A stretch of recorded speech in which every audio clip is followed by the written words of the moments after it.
COVID is surging across the country. The CDC is warning this is now a pivotal moment for curbing the pandemic. The rise is happening in every single state as the week ends, but it's worst for areas where people are not getting vaccinated as much, leading the Republican governor of Alabama to say this. Almost 100% of the new hospitalizations are with unvaccinated folks, and the deaths are certainly occurring with unvaccinated folks. What is it going to take to get people to get shots in arms? I don't know. You tell me. Folks supposed to have common sense. But it's time to start blaming the unvaccinated folks, not the regular folks. It's the unvaccinated folks that are letting us down.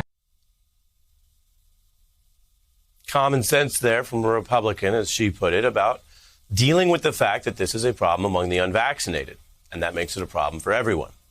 You know, while politics and ignorance are shaping so many parts of this debate or this dialogue, from Fox News to conservatives and some far-left groups on Facebook, the governor here does not have the luxury of treating this as another avenue for content or another place for political posturing, because people are getting sick and dying. Her constituents are getting sick and dying in her state, with cases skyrocketing and the rate of people going to the hospital almost doubling in a place with one of the lowest vaccination rates in the country.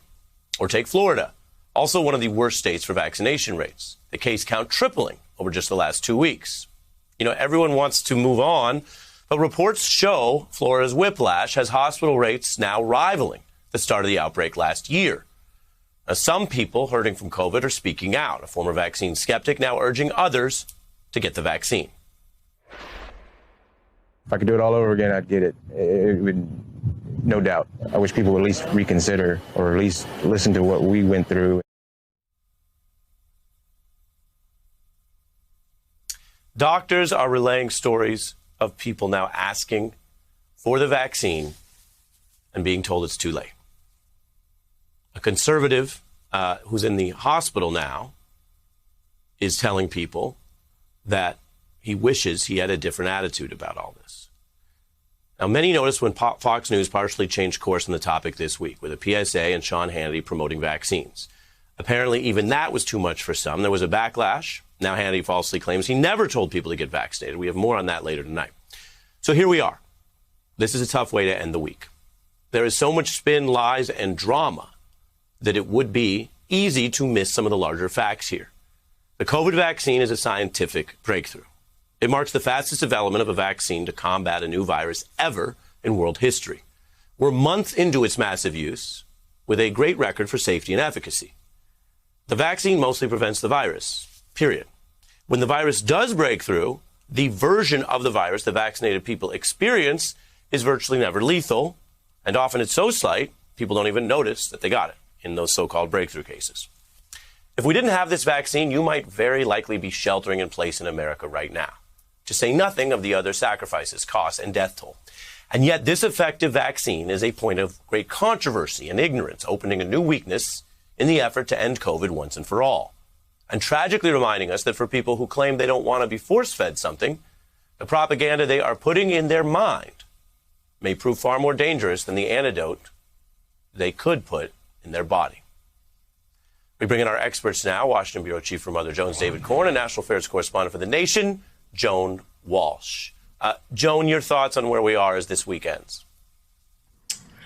I think it's a very depressing place to be, Ari. I think we had made such great progress, and now we're seeing backsliding. Even in blue states, it's much worse in the red states. Of course, I was happy to see what KIV said about the unvaccinated, blame the unvaccinated. But I don't only blame the unvaccinated. I blame a lot of Republicans who, for months now, have been either discouraging it, certainly not encouraging it, never mandating it, and generally playing this down for almost a year and a half now.